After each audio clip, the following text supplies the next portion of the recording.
भारतीय संविधान के निर्माता बाबा साहेब डॉक्टर भीमराव अंबेडकर आजीवन मानवता के लिए लड़ते रहे। समाज में व्याप्त भेदभाव को खत्म करने और कमजोरों, मजदूरों और महिलाओं को सशक्त बनाने के लिए लंबी लड़ाई लड़ते रहे। निचले तबके के लोगों को समानता का अधिकार दिलाने के लिए वह अपना सब कुछ समर्पित करते रहे। बचपन से ही भेदभाव का सामना करने वाले बाबा साहेब तो समाज से पूरी तरह से वर्ण और जाति व्यवस्था को खत्म करना चाहते थे। इसलिए एक समय ऐसा आया जब उन्होंने धर्म बदलने का फैसला कर लिया। बाबा साहेब डॉक्टर भीमराव अंबेडकर हिंदू धर्म में पैदा हुए, पर उन्होंने कहा था कि वो हिंदू के रूप में मरेंगे नहीं। इसके लिए उन्होंने बौद्ध धर्म अपना लिया। हर 14 अप्रैल को उनकी जयंती मनाई जाती है। इसी बहाने आइए जान लेते हैं कि उन्होंने हिंदू धर्म छोड़कर बौद्ध धर्म ही क्यों अपनाया, उन्होंने इस्लाम क्यों नहीं अपनाया। बाबा साहेब डॉक्टर भीमराव अंबेडकर का जन्म 14 अप्रैल 1891 को अपने माता पिता की 14वीं संतान के रूप में हुआ था। उनके पिता रामजी मालोजी सकपाल अंग्रेजों की सेना में सूबेदार थे। वह कबीर के अनुयायी भी थे। डॉक्टर अंबेडकर केवल 2 साल के थे तभी उनके पिता रिटायर हो गए।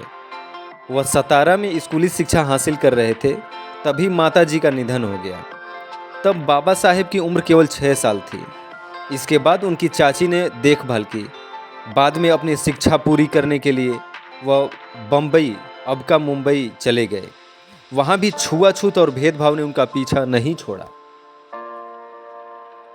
देश विदेश से उच्च शिक्षा हासिल करने के बाद बाबा साहेब ने नौकरी की, पर छुआछूत और अपने साथ होने वाले भेदभाव के कारण उन्हें नौकरी छोड़नी पड़ी।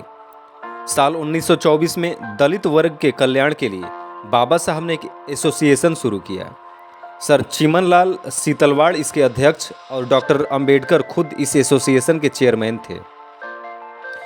इस एसोसिएशन का उद्देश्य शिक्षा का प्रचार प्रसार करना, आर्थिक स्थिति में सुधार और दलितों की शिकायतों की अगुवाई करना था। यही नहीं, साल 1927 में दलितों की समस्याओं को हल करने के लिए बहिष्कृत भारत समाचार पत्र भी शुरू किया।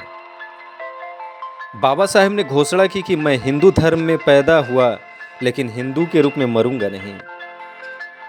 इन सबके बीच बाबा साहब छुआछूत, भेदभाव और जाति व्यवस्था से काफ़ी दुखी रहते थे। महाराष्ट्र में नासिक जिले के येवाला में 13 अक्टूबर 1935 को दलितों की एक प्रांतीय सम्मेलन हुआ। इसी सम्मेलन में बाबा साहेब ने घोषणा की थी कि मैं हिंदू धर्म में पैदा हुआ, लेकिन हिंदू के रूप में मरूंगा नहीं। तब बाबा साहेब के हजारों अनुयायी ने उनके इस फैसले का समर्थन किया था। साल 1936 में बॉम्बे प्रेसिडेंसी महार सम्मेलन में भी बाबा साहेब ने हिंदू धर्म को छोड़ने की वकालत की थी। साल 1936 में ही 15 अगस्त को दलितों के हितों की रक्षा के लिए बाबा साहेब ने स्वतंत्र लेबर पार्टी बनाई, जिसमें ज़्यादातर श्रमिक शामिल थे।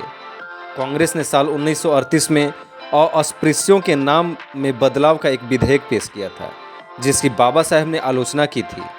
उनका मानना था कि नाम बदलना मात्र किसी समस्या का समाधान नहीं हो सकता। साल 1942 में बाबा साहेब की लिखी किताब हु आर द शूद्र प्रकाशित हुई।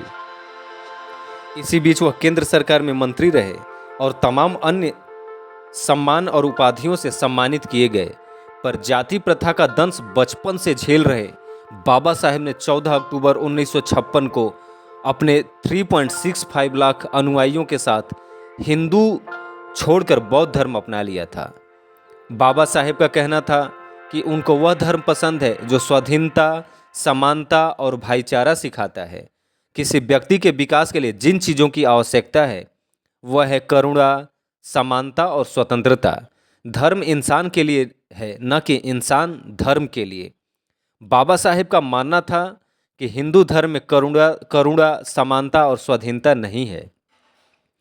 14 अक्टूबर 1956 को अपने 3.65 लाख अनुयायियों के साथ हिंदू छोड़कर बौद्ध धर्म अपना लिया था। बाबा साहेब ने अपना धर्म बदलने से पहले उन्होंने इस्लाम और ईसाई जैसे धर्मों का भी गहराई से अध्ययन किया था।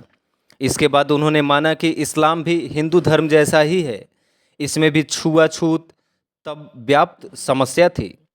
शशि थरूर ने बाबा साहेब की जीवनी लिखी है। इसमें वह लिखते हैं कि डॉक्टर भीमराव अंबेडकर ने शायद इसलिए इस्लाम धर्म को तवज्जो नहीं दी क्योंकि यह एक बंद धार्मिक व्यवस्था जैसी थी। बाबा साहेब मुसलमानों और गैर मुसलमानों के बीच भेदभाव करने वाली सोच के विरोधी थे। बाबा साहेब की इस समझ का प्रमाण बंटवारे के बाद भी मिल गया। पाकिस्तानी मुसलमानों के व्यवहार से अनुसूचित जाति के लोग काफ़ी प्रभावित हुए। पाकिस्तान बनने के बाद वहाँ अनुसूचित जाति के लोगों पर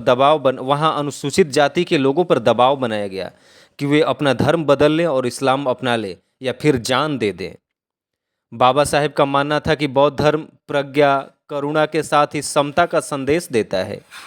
इन तीनों की ही बदौलत इंसान एक अच्छा और सम्मानजनक जीवन व्यतीत कर सकता है।